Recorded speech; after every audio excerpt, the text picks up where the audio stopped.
और गुरुजी सभी लोगों ने बहुत कुछ बोला और मैथिली शरण जी ने तो बहुत सारे, हाँ, इसके बाद वो करूँगा, बोला और बहुत सारी चीजें उन्होंने बताई। एक बात, क्योंकि बात आज अयोध्या की हो रही है और उन्होंने अयोध्या को लेकर बहुत कुछ कहा कि अयोध्या का जो एक वैभव था वो बहुत बड़ा था। तो क्या आज आपको लगता है, क्योंकि आप भी हमारे साथ घूम रहे हैं, आप भी यहाँ पर लगभग सब लोगों से बातें कर रहे हैं, तो वो जो पुराना वैभव था वो वैभव लौट रहा है? रामाय रामभद्राय रामचंद्राय वैदसेहि रघुनाथाय नाथाय सीताय पते नमः। अयोध्या मथुरा माया काशी कांची अवंतिका,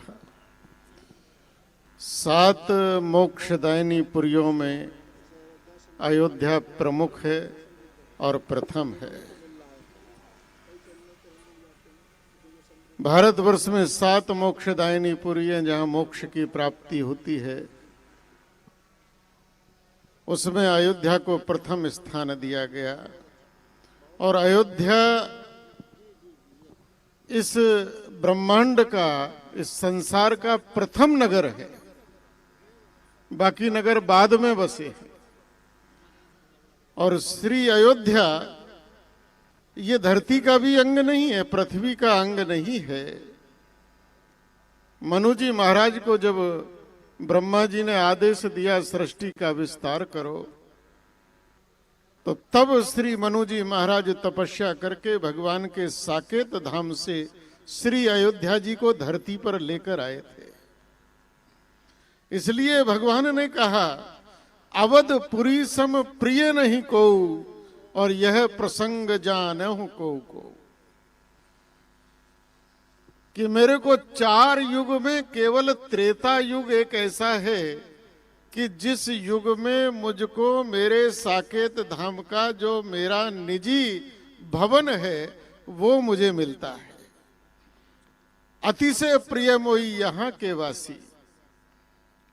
भगवान ने अयोध्या में रहते हुए कभी किसी को दंड नहीं दिया, इसलिए इसको अवध भी कहते हैं, जहां किसी का वध ना हो। कोई कुछ भी कहता रहे, भगवान ने इग्नोर किया। अगर किसी को दंड दिया तो बाहर जाकर, ताड़का को दिया तो बाहर जाकर, मारीच सुबाहु को दिया तो बाहर जाकर, खरदूषण को दिया तो बाहर जाकर, अवध में रहकर किसी को भी भगवान ने कभी तिरछे नेत्रों से भी नहीं देखा। ये बात अलग है कि त्रेता छोड़कर जो द्वापर में आए तो वहां जो जहां मिला, पूतना घर में मिली तो घर में ही ठोक दिया। अयोध्या वासियों से एक भूल हुई मां श्री जानकी जी के बारे में, इसलिए स्वर्ग और नरक ने भी अपने द्वार बंद कर लिए।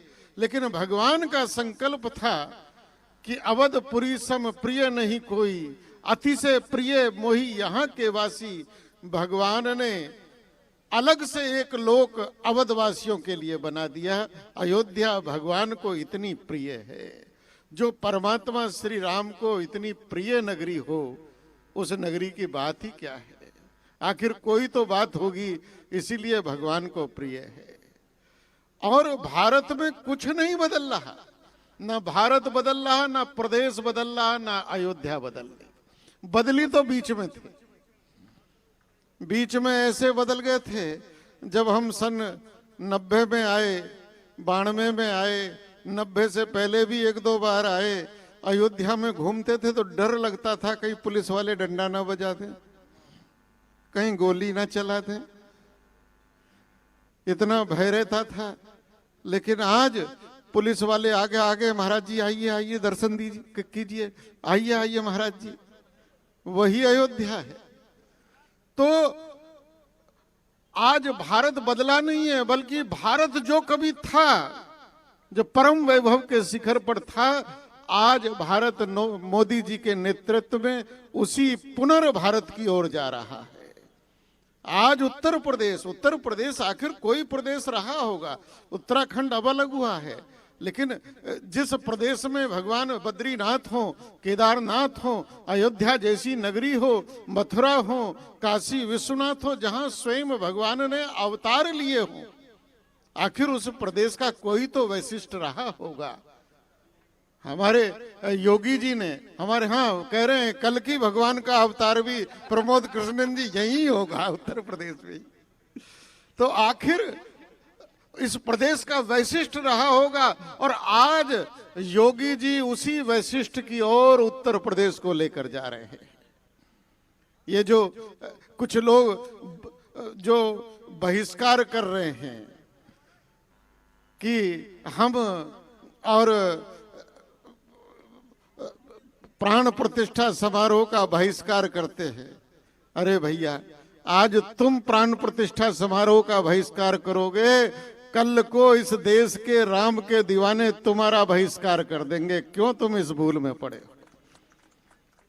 कुछ लोग कह रहे थे हम रामायण की चौपाई जला देंगे, रामायण जला देंगे। अरे भाई, ऐसी भूल कभी ना करना। ये भूल कभी रावण ने की थी। देखो आज तो इतना बदल गया, इतना बदल गया, इससे ज्यादा और क्या बदलवाओगे? लंकेश जी यहाँ बैठे हैं और राम कथा कर रहे हैं। लंकेश भी राम की कथा।